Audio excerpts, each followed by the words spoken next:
नमस्कार मित्रांनो, शो ट्रॅकर्समध्ये पुन्हा एकदा एका नवीन व्हिडिओमध्ये तुमचं सर्वांचं स्वागत। सर्वांना येणाऱ्या रामनवमीच्या गोड गोड शुभेच्छा। खरं तर उद्या सण आहे हा अख्ख्या भारतामध्ये हा रामनवमी सण साजरा केला जाणार आहे आणि अतिशय ह्यावर्षी तर जास्त उत्साह असणार आहे। तर ह्याच उत्साहानिमित्त आज आपण जुन्नर तालुक्यातील एका मंदिराला भेट देणार आहे आणि ते जुन्नर तालुक्यातलं जे मंदिर आहे ते नारायणगावमध्ये आहे। तर त्याच्यापूर्वी ते सांगताना की हे मंदिर आहे पेशवेकालीन आणि आपल्या जुन्नर तालुक्यामध्ये 2 ते 2,500 ते 3,000 वर्षापर्यंतचा एक खूप मोठा इतिहास आहे। त्याचबरोबर जुन्नर तालुक्यामध्ये असे काही मंदिरं आहेत किंवा काही गडकिल्ले आहेत की जे पेशवेकालीन स्थापत्य आहे किंवा काही मंदिरं आहेत असे तिथे पेशवेकालीन आहेत। त्यातीलच एक मंदिर आपण आज त्या मंदिराचा इतिहास जाणून घेणार आहे, ते म्हणजे नारायणगावातील असणारं श्रीराम मंदिर। तर हे श्रीराम मंदिर कुठे आहे हे तुम्हाला सांगतो। आपण जी मुख्य वेस आहे छत्रपती शिवाजी महाराजांची जी मोठी कमान तयार केलेली, मोठी वेस तयार केलेली, त्या मुख्य वेशेतून आपण आतमध्ये आल्यानंतर पुढे या साईडला छत्रपती शिवाजी चौक लागतो। त्याच्यानंतर पुढे आल्यानंतर ही मेन बाजारपेठ आहे आणि ह्या बाजारपेठेतच एक श्रीरामाचं मंदिर आहे। ह्या भागाला श्रीराम चौक असं सुद्धा म्हणतात। तर तुम्ही पाहू शकता आता मी श्रीराम मंदिराच्या जवळच उभा आहे आणि ह्या मंदिराजवळ आपल्याला माहिती कोण देणार आहे या मंदिराची आता आपण जाणून घेऊया।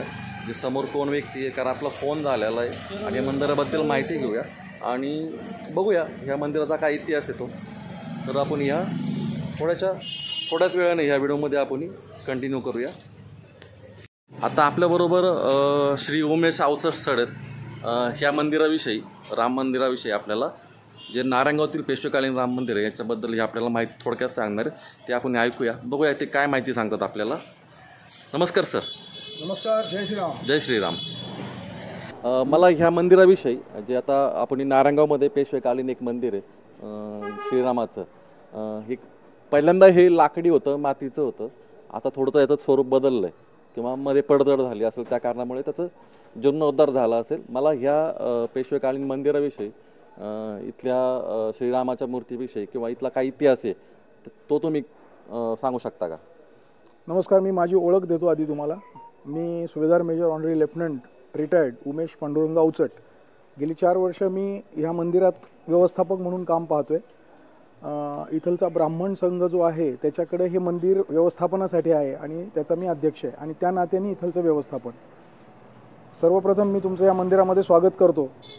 याची ओळख म्हणजे नारायणगावचं शक्तिस्थळ असे आहे। गावोगावची जी राम मंदिरं आहेत ही त्या गावची शक्तिस्थळ आहेत।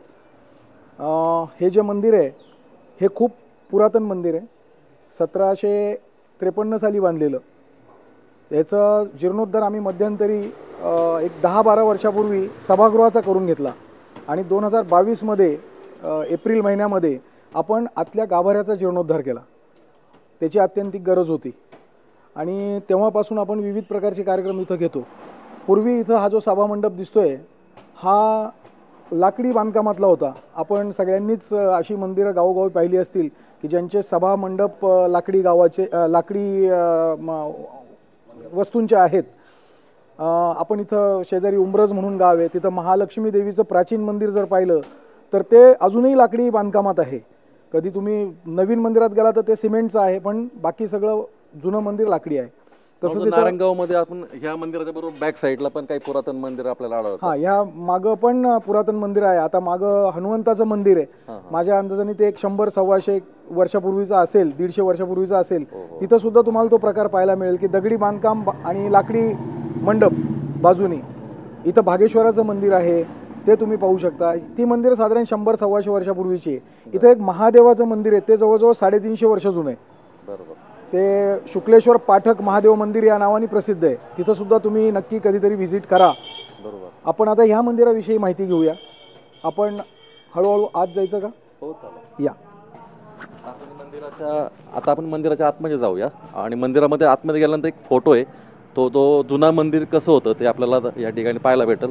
आता हा मेन मोठा एक राईट वाढवतो, एक मोठा सभागृह दिसतो मला ह्या ठिकाणी, खूप मोठा असा प्रशस्त सभागृह आहे। डॉक्टर म.ना. डांगे म्हणून इथे एक डॉक्टर होऊन गेले, त्यांनी खूप मोठं योगदान ह्या सभागृहासाठी दिलं आर्थिक, आणि म्हणून ह्या हॉलला, ह्या सभागृहाला त्यांचं आपण नाव दिलेलं आहे, डॉक्टर म.ना. डांगे सभागृह। ओके, चालेल। आता अजून काही माहिती किंवा आता हे पुढचं जे एक स्ट्रक्चर थोडंसं दिसतंय, आता मी एक तुम्हाला छोटंसं- माहिती इथून देतो, चालेल. स्ट्रक्चरची माहिती घेऊयात. या इथं लावलेले काही फोटो आधी तुम्ही बघा. आपल्याला या पांढऱ्या रंगामध्ये हातात भजन करताना एक व्यक्ती दिसत आहेत. त्यांचं नाव स्वर्गीय आत्माराम पांडुरंग नारायणगावकर. बरं. हे जे मंदिर आहे, आपण ह्या व्यासपीठ ह्या मठाच्या या पीठाकडे बघूया, गादीकडे बघूयात. इथं जो फोटो दिसतोय तुम्हाला आतमध्ये, हा बाळकराम महाराजांचा फोटो. या बाळकराम महाराजांनी हे जे दगडी मंदिर आणि पुढचं सभागृह हे त्यावेळेला बांधलं होतं. बरं. बाळकराम महाराज हे समर्थ संप्रदायातले रामदास स्वामींचे शिष्यच, आणि त्यांनी इथं खूप मोठी तपश्चर्या केली. यांची समाधी इथं तुम्हाला हनुमान मंदिराच्या मागं एक विठ्ठल मंदिर आहे, ते सुद्धा खूप जुनं मंदिर आहे, त्याच्या शेजारी यांची समाधी दिसेल. त्यांच्या 4 अजून वंशजांच्या समाधी तिथंच आहेत. बरं. त्यांचे हे वंशज आत्माराम पांडुरंग नारायणगावकर. ही व्यक्ती खूप मोठी गायक होती, शास्त्रीय संगीतात यांचा खूप मोठा धाक होता. म्हणजे मोहम्मद रफी सारखी व्यक्ती या माणसाला खूप मानायची. अरे वा.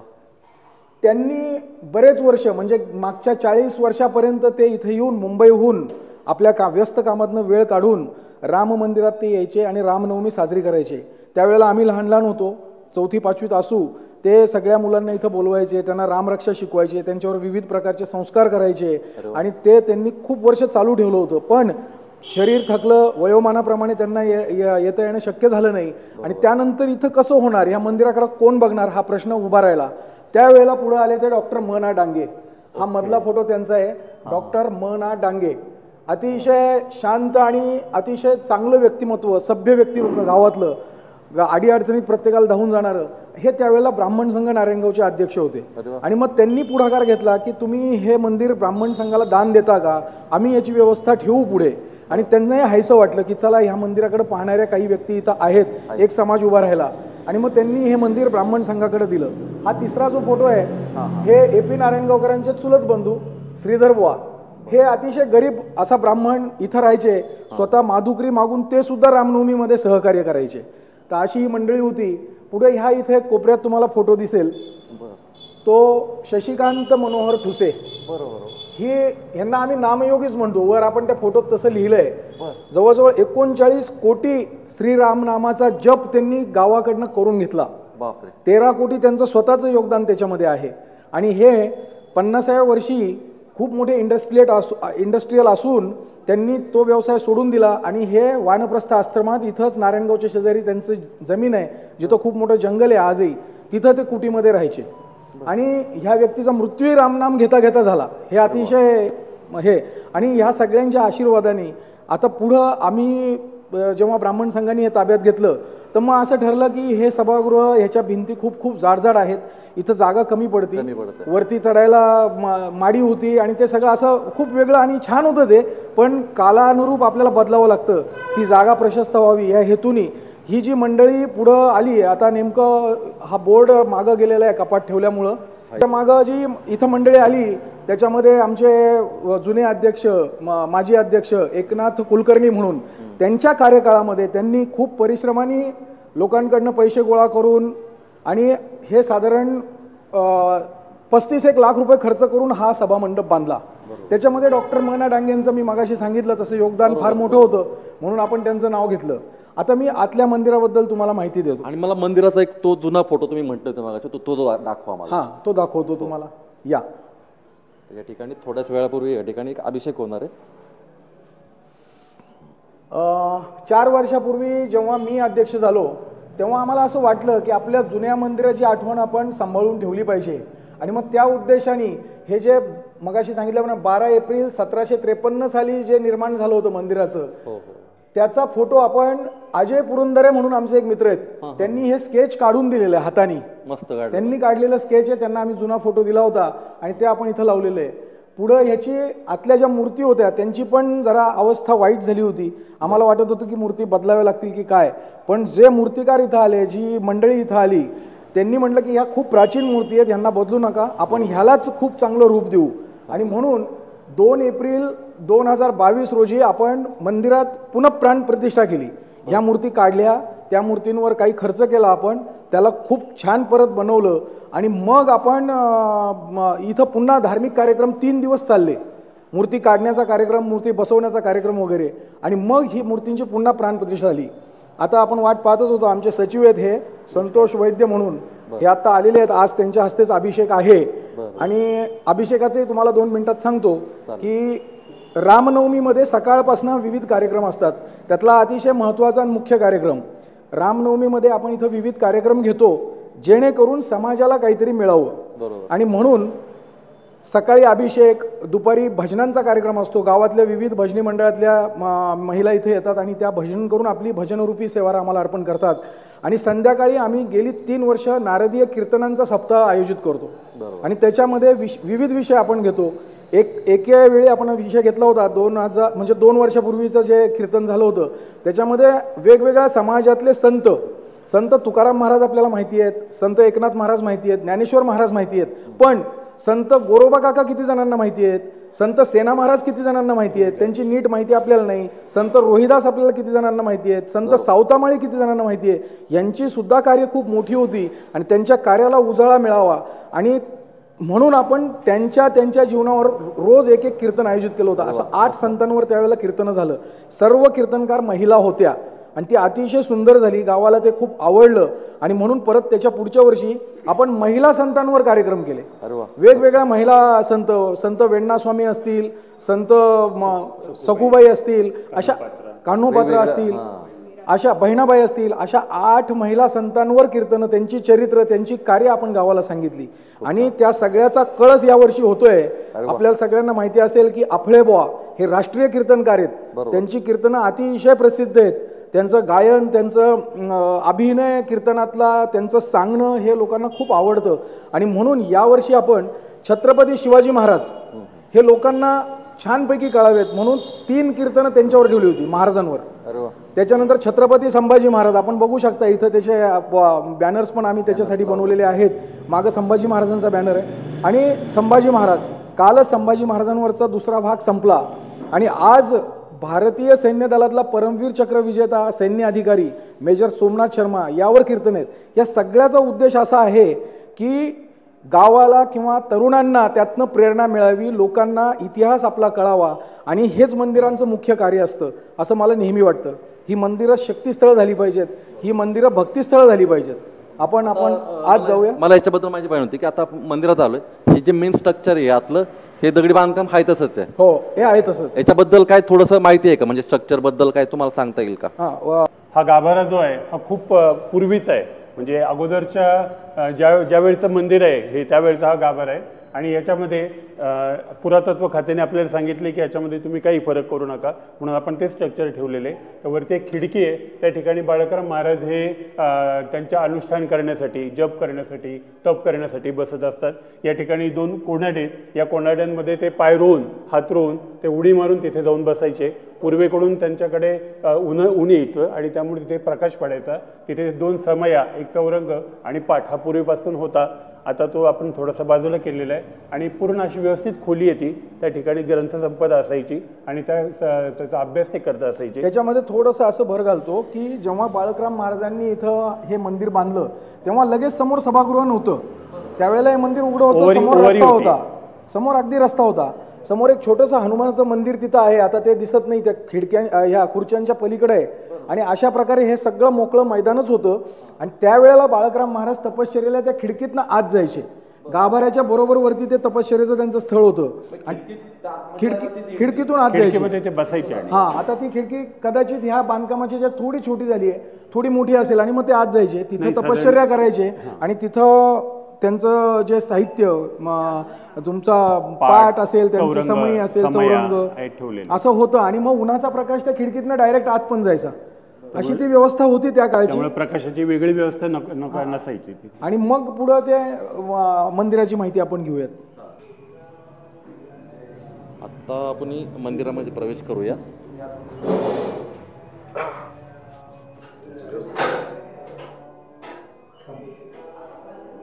सुंदर अशी सुरेख या ठिकाणी श्रीरामाची मूर्त आपल्याला या ठिकाणी पाहायला भेटते. आता थोडी माहिती घेऊया आतमध्ये. आपण गाभाऱ्यामध्ये आलेलो आहे.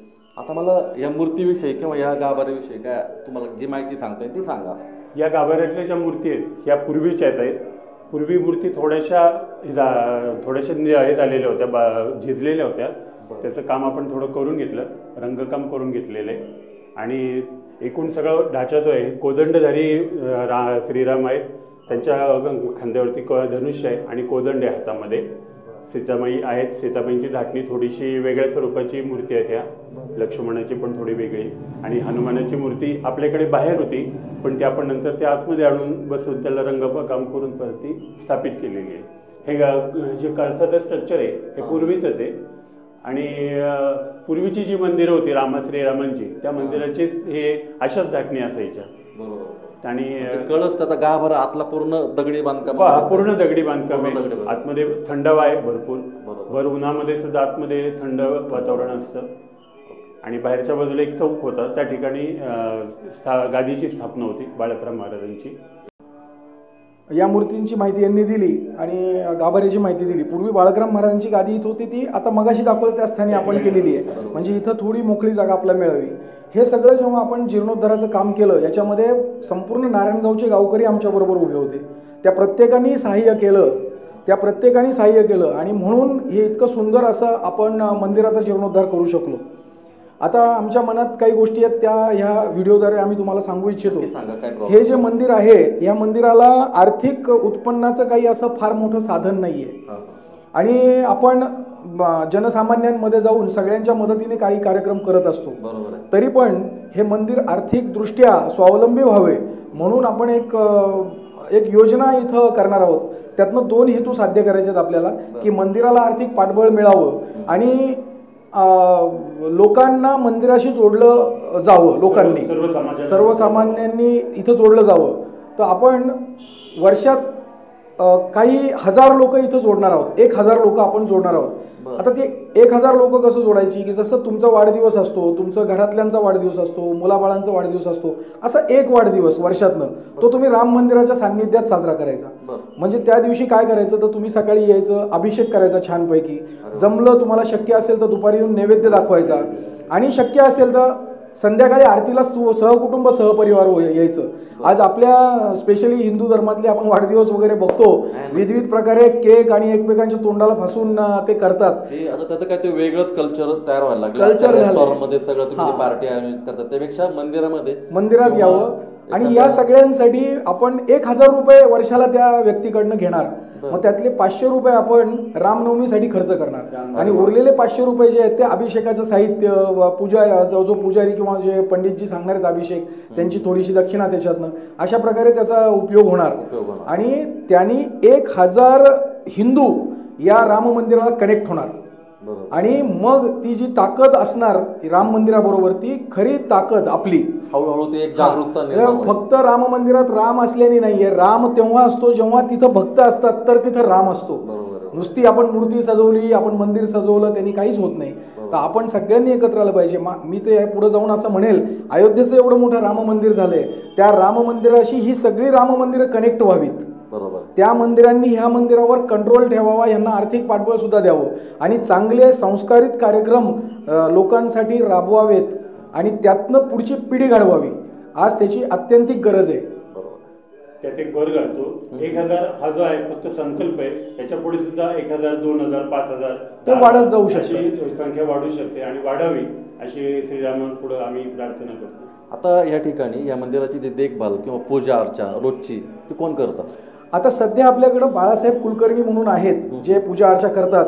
त्यानंतर आपण आता इथं बघताय आष्टेकर गुरुजी इथं उभे आहेत.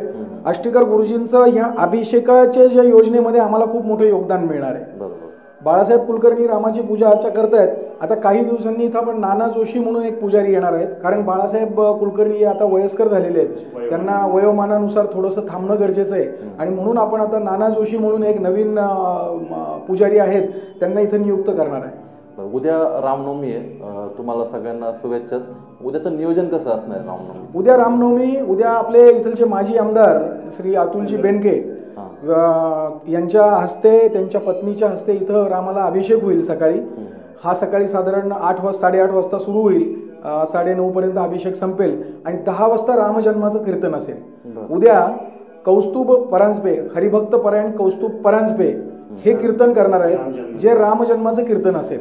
रामजन्माचं कीर्तन साधारण 12 वाजता 12:30 वाजता संपतं. 12 वाजता रामजन्म होतो, 12:30 वाजता कीर्तन संपतं.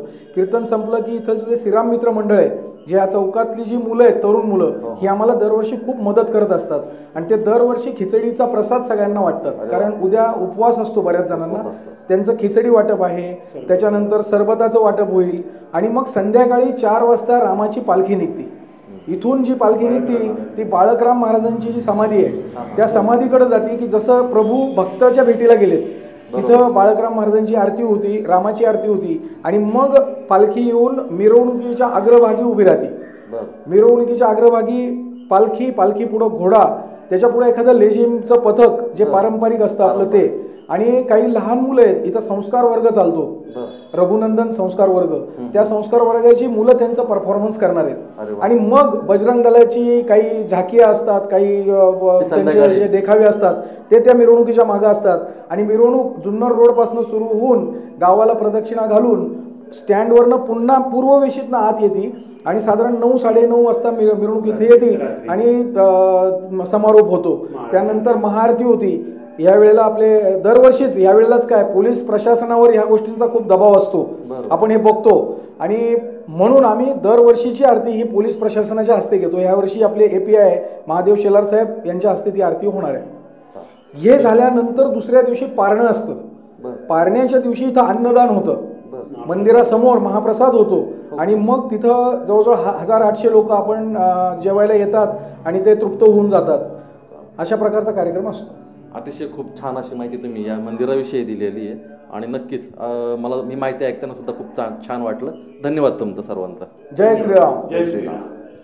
आपण मगाशी म्हणालो की इथलचे पुजारी बाळासाहेब कुलकर्णी आता ते इथं नाही आहेत, ते एका ठिकाणी अजूनही काम करतात, तिकडं ते गेलेले आहेत. आणि ह्या त्यांच्या मिसेस सौभाग्यवती सीमा कुलकर्णी, सीमा वहिनींचं सुद्धा खूप योगदान ह्या मंदिरात आहे आणि ते आवर्जून सांगायला पाहिजे. मंदिराची सगळी स्वच्छता राखणं, इथलची सगळी व्यवस्था पाहणं, काय हवं काय नको हे वेळच्या वेळी मिळणं, यासाठी यांचं खूप मोठं योगदान आहे. बाळासाहेबांचंही खूप चांगलं योगदान आम्हाला मिळालं. वयोमानानुसार ते आता थकलेत, पण सीमा वहिनी मात्र अजूनही खूप ॲक्टिव्हली काम करतात आणि त्यांची सेवा आम्हाला मिळते. त्यांचा उल्लेख जरुरी होता म्हणून त्यांच्याबद्दल तुम्हाला माहिती दिली. जाता जाता अजून एक छोटीशी माहिती तुम्हाला या मंदिराबद्दल आणि गावातल्या अजून एका मंदिराबद्दल सांगतो की पूर्वीची सामाजिक संरचना किती चांगली होती. नारायणगावमध्ये मीना नदीच्या काठी हरिस्वामींचं एक मंदिर आहे. हरिस्वामी हे बाळकराम महाराजांच्याच वेळेतले एक मोठे संत पुरुष आणि बाळकराम महाराजांनी हरिस्वामी हे गुरुबंधूसुद्धा होते. मीना नदी जिथं दक्षिण वाहिनी होती तिथं त्या पवित्र स्थळी त्यांची संजीवन समाधी आहे आणि त्यांना जी संजीवन समाधी दिली ती त्यांच्या गुरुबंधूंनी म्हणजे बाळकराम महाराजांनी दिलेली आहे. ते मंदिरसुद्धा खूप प्राचीन आहे. ती समाधी आळंदीचे जे ज्ञानेश्वर महाराजांची समाधी आहे त्याप्रमाणेच तिचं महत्त्व आहे, त्याप्रमाणेच तिची एक तिथं पवित्रपणा आहे. तर आपण जरूर कधी जमलं तर तिथंसुद्धा तुम्ही तिथं जरूर ते भेट द्या.